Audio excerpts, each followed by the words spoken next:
Hello everyone, I am Professor Narayan More, teaching biology subject. Welcome to my video. सर्वांचं माझ्या व्हिडिओमध्ये स्वागत करतो. कोविड-19 मुळे तुमचे प्रत्यक्षात वर्ग भरलेले नाहीत. 1 नोव्हेंबर पासून तुमचे वर्ग भरण्याची शक्यता आहे. शासनाचा तो विचार आहे, परंतु नक्की आपल्याला त्याविषयी काय बोलता येणार नाही. कारण 1 ऑगस्ट, 1 सप्टेंबर, 1 ऑक्टोबर आणि आता 1 नोव्हेंबर तारीख शासनाने ठरवली. परंतु 1 नोव्हेंबरला काय परिस्थिती आहे कोविड-19ची, कोरोना व्हायरस डिसीज 2019 म्हणजे कोविड-19, तर ती परिस्थिती आणि येणारा काळ हेच निश्चित करेल तुमचे वर्ग किंवा शाळा कधी चालू व्हायचे आहेत. आणि त्यामुळं ऑनलाईन टीचिंग लर्निंग या माध्यमातून मी तुमच्यासमोर उभा आहे. Today we will going to see about topic wise mark distribution. 11वी बायोलॉजी विषयामध्ये प्रत्येक टॉपिकला वेटेज दिलेला आहे. त्या टॉपिकमधले किती मार्काचे प्रश्न हे तुमच्या क्वेश्चन पेपरमध्ये असणार आहेत ते इथे डिटेलमध्ये मी तुम्हाला सांगणार आहे. एकूण तुम्हाला 16 टॉपिक आहेत आणि त्याच्यासाठी 70 मार्क्स आहेत. तर 16 टॉपिकचं जे डिस्ट्रीब्युशन आहे ते कसं डिस्ट्रीब्युशन केलंय बघा. त्यामध्ये फर्स्ट तुमचा जो टॉपिक आहे चॅप्टर लिव्हिंग वर्ल्ड, 2 मार्क्स, 2 मार्काचे क्वेश्चन त्या टॉपिकवरती तुम्हाला विचारले जातील. It may be MCQs type, short answer, very short answer, त्या टाईपचे क्वेश्चन त्याच्यामध्ये विचारले जातील. Living world, our planet earth is made up of living and non living substances. सजीव आणि निर्जीव दोन्ही घटकापासून ही पृथ्वी तयार झालेली आहे. And they interact with each other. त्याच्यामध्ये इंटरॅक्शन होत असते. त्याच्यामध्ये लाईफ म्हणजे सजीवांच्या properties, herbarium, botanical garden, zoological museum याचा या लिव्हिंग वर्ल्डमध्ये आपण अभ्यास करतो. देन सेकंड युनिट आहे systematic of living world, 3 marks, 3 मार्काचे प्रश्न तुमच्या क्वेश्चन पेपरमध्ये विचारले जातील. याच्यामध्ये क्लासिफिकेशन, टॅक्झॉनॉमी, किमोटॅक्झॉनॉमी हा भाग त्या सिस्टमॅटिक्स मध्ये आपल्याला स्टडी करायचा आहे. Then kingdom planting, 5 marks, weightage जास्त आहे. 5 मार्काचे क्वेश्चन्स या टॉपिकवरती तुम्हाला विचारले जातात. MCQs, very short answer, short answer आणि लॉंग आन्सर, ह्या 4 प्रकारचे क्वेश्चन्स या टॉपिकवरती आहेत. किंगडम प्लांटिंग, याच्यामध्ये प्लांटचं क्लासिफिकेशन तुम्हाला डिटेलमध्ये स्टडी करायचं आहे. क्रिप्टोगेम्स, त्याला आपण नॉन फ्लावरिंग प्लांट असं म्हणतो. त्यामध्ये थॅलोफायटा, ब्रायोफायटा आणि टेरिडोफायटा हे 3 ग्रुप आहेत. आणि दुसरा जो भाग येतो त्याच्यामध्ये क्रिप्टोगेम्स आणि फेनॅरोगेम्स. फेनॅरोगेम्समध्ये फ्लावरिंग प्लांट्स, त्याच्यामध्ये जिम्नोस्पर्मिक प्लांट आणि अँजिओस्पर्मिक प्लांट. तर या पद्धतीने डिटेलमध्ये आपल्याला प्लांटचं क्लासिफिकेशन इथे स्टडी करायचं आहे. देन 4थे युनिट आहे किंगडम ॲनिमॅलिया, 4 मार्क्स आहेत. या ठिकाणी जे ॲनिमल्स आहेत त्याचं क्लासिफिकेशन, नॉन कॉर्डेड आणि कॉर्डेड ॲनिमल्स जे आहेत त्याचं क्लासिफिकेशन आपल्याला स्टडी करायचं असेल. नॉन कॉर्डेड म्हणजे अपृष्ठवंशीय प्राणी आपण त्याला बोलतो. Notochord is absent in these organisms and they are further divided into 9 different phyla: Porifera, Coelenterata, Platyhelminthes, Alchelminthes, Mollusca, arthropoda, तर हे त्याच्यामध्ये आहे. आणि व्हर्टिब्रेटा, कॉर्डेटा आणि सिफॅलोकॉर्डेटा हे कॉर्डेटचं क्लासिफिकेशन आहे. ते ॲनिमल किंगडममध्ये आपण स्टडी करतो. सेल स्ट्रक्चर अँड ऑर्गनायझेशन, याच्यामध्ये what is cell, plant cell, animal cell, prokaryotic cell, eukaryotic cell and component of cells, हा भाग याच्यामध्ये येतो. 4 मार्क आहेत. 4 मार्काचे प्रश्न या टॉपिकवरती तुम्हाला विचारले जातील. बायोमॉलिक्युल्स 4 मार्क्स, म्हणजे molecules that make up the living cell, त्याला आपण बायोमॉलिक्युल्स असं म्हणतो. त्याचं याच्यामध्ये स्टडी करायचं आहे. सेल डिव्हिजन 4 मार्क्स, पेशीचं विभाजन आपण त्याला म्हणतो. म्हणजे पॅरेंट सेल डिव्हाइड होते आणि त्यापासून डॉटर सेल्स तयार होतात, त्याला पेशी विभाजन असं म्हटलं जातं. Cell division and it is of 2 types, म्हणजे 2 प्रकारे पेशीचं विभाजन होतं. एक मायटॉसिस आणि दुसरा प्रकार जो आहे तो मियोसिस. मायटॉसिस मध्ये पॅरेंटल सेल डिव्हाइड होते and to produce 2 daughter cells, and these 2 daughter cells are identical to each other as well as identical to the parent cell in all respect. त्याला mitosis असं म्हटलं जातं. आपल्या बॉडीची जी growth होते ते मायटॉसिसमुळे होते. आणि दुसरा जो प्रकार आहे तो meiosis. It is actually reduction division and occurs only at the time of gamete formation, त्यावेळेलाच ते होत असतं. आणि याच्यामध्ये पॅरेंट सेल डिव्हाइड होते आणि to produce 4 daughter cells, each cell having exactly half number of chromosomes as that of the parental cell, hence called reductional division. म्हणजे for example parent sale मध्ये जर 46 क्रोमोझोम असतील तर त्याच्यापासून तयार होणाऱ्या 4 डॉटर सेल जे आहेत त्या प्रत्येक सेलमध्ये किती असणार आहे, एक्झॅक्टली हाफ, म्हणजे किती असणार आहे 23 क्रोमोझोम्स इन ईच सेल. तर ते याच्यामध्ये आपल्याला डिटेलमध्ये स्टडी करायचं आहे. Plant tissue and anatomy. Plant बॉडीमध्ये ज्या वेगवेगळ्या प्रकारच्या ज्या टिश्यूज आहेत, parenchyma, sclerenchyma, collenchyma, permanent tissue, simple tissue, complex tissue, xylem, phloem, तर हे याच्यामध्ये येतं. ॲनाटॉमी म्हणजे internal structure of plant body. हे प्लांटचं इंटरनल स्ट्रक्चरला आपण ॲनाटॉमी असं म्हणतो. 4 marks. Then morphology of flowering plants, याच्यामध्ये एक्सटर्नल फीचर्स प्लांटचे आपल्याला स्टडी करायचे आहे. Their leaf, stem, root, flower, fruit आणि सीड, याची मॉर्फॉलॉजी आपल्याला स्टडी करायची आहे. म्हणजे लीफ कंपाऊंड आहे, सिंपल आहे, पेटिओलेट आहे, मार्जिन तिची कशी आहे, सिरेट मार्जिन आहे, प्लेन आहे, ॲक्यूट अपेक्स आहे, पेटिओल आहे की नाही, फायलोटॅक्सी म्हणजे arrangement of leaves on stem कसं आहे, अल्टरनेट, अपोजिट.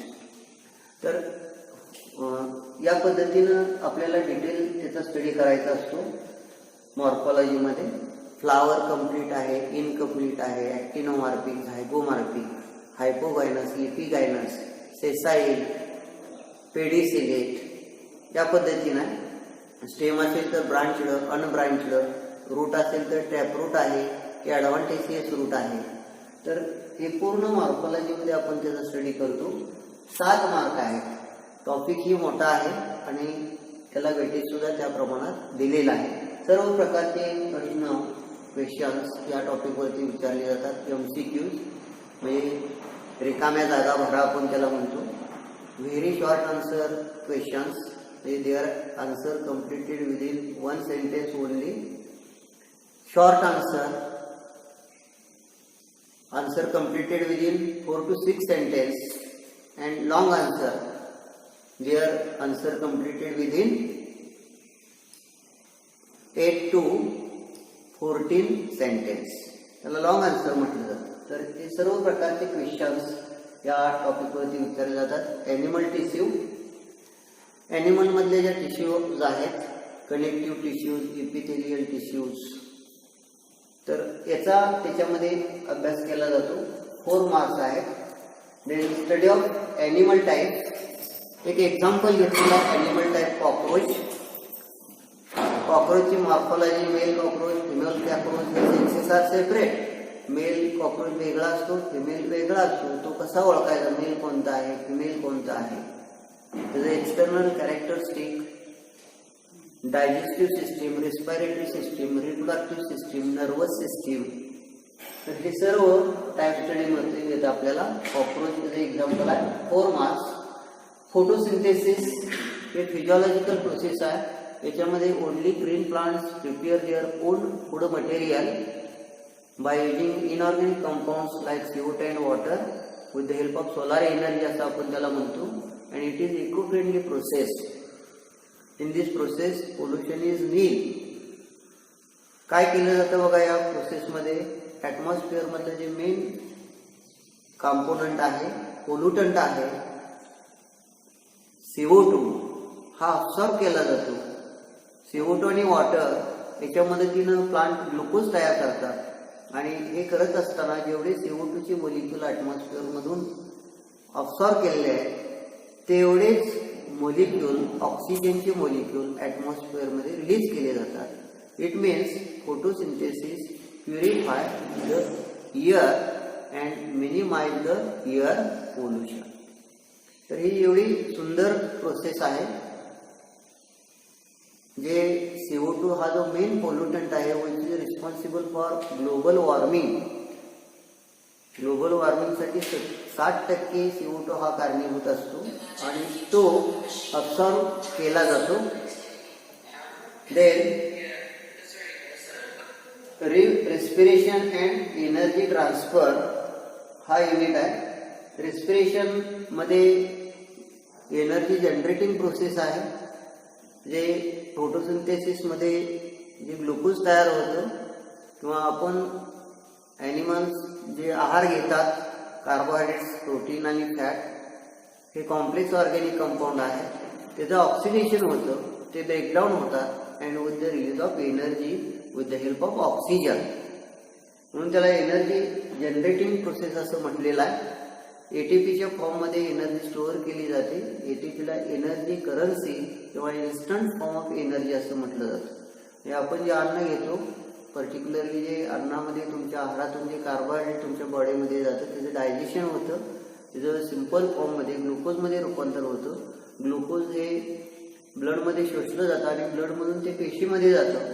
पेशीमध्ये गेल्यानंतर ऑक्सिजनच्या मदतीनं ग्लुकोजचं ऑक्सिडेशन होतं, ग्लुकोज बर्न होतं आणि त्याच्यापासून आपल्याला ऊर्जा मिळते. त्यासाठी प्रत्येक सजीवाला ऑक्सिजनची गरज असते. तर याच्यासाठी 5 मार्क्स आहेत. Then human nutrition 5 marks.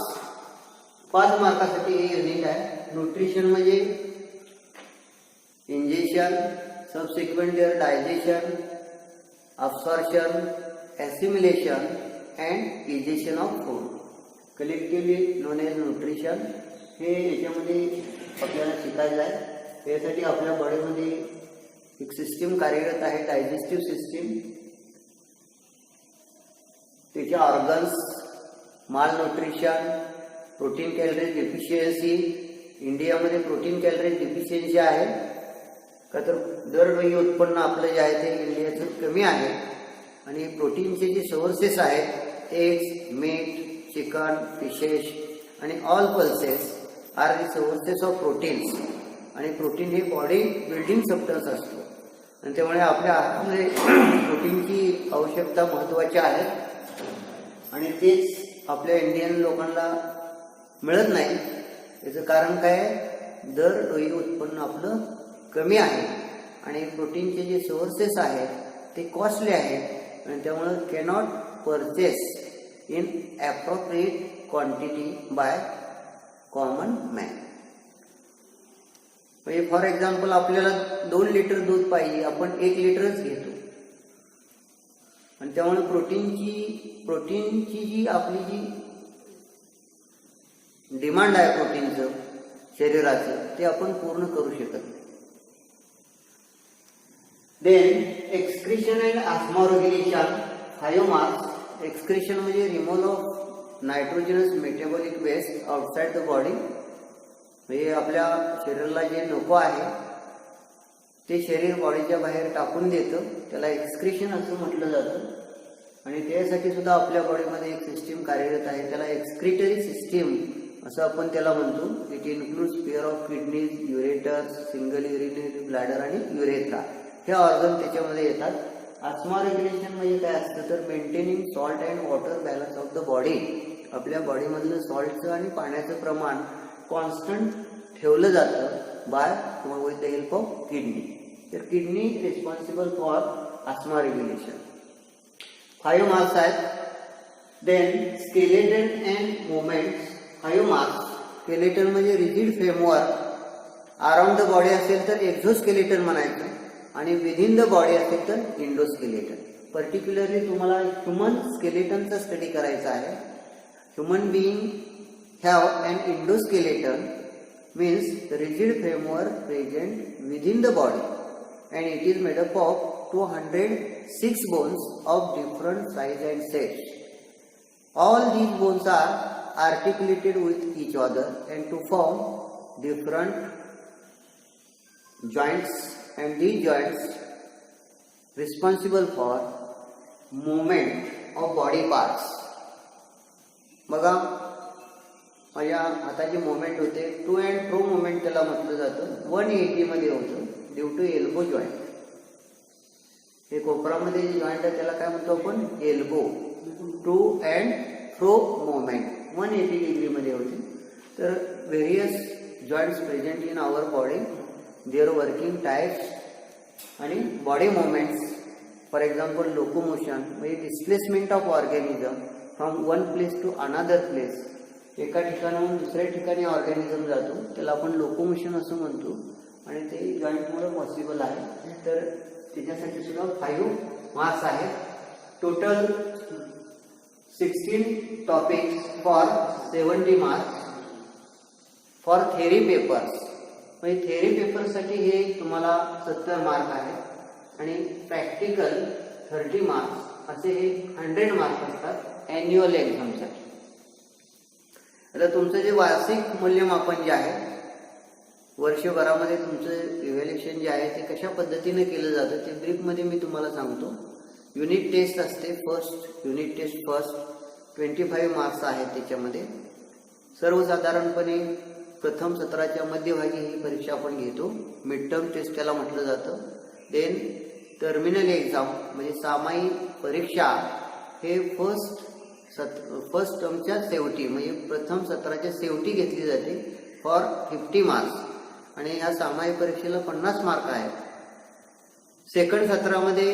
Second सत्राच्या मध्यभागी युनिट टेस्ट सेकंड ही घेतली जाते 25 मार्काची आणि सेकंड सत्राच्या शेवटी शैक्षणिक वर्षाच्या शेवटी आपण ॲन्युअल एक्झाम घेतो.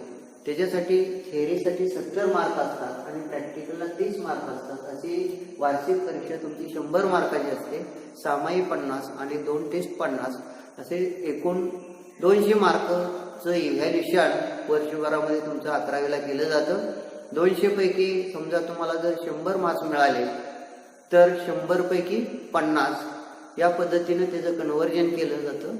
200 पैकी तुम्हाला 150 मार्क आहेत. 150 मार्क आहे म्हणजे 100 पैकी किती आले 75 आणि हे 75 मार्क्स तुमच्या प्रोग्रेस कार्डवरती नोंदवले जातात.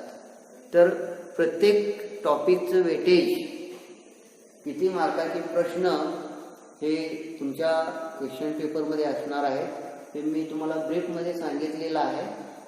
सर्व विद्यार्थ्यांनी मला वाटतं टेक्स्टबुक घेतले असतील.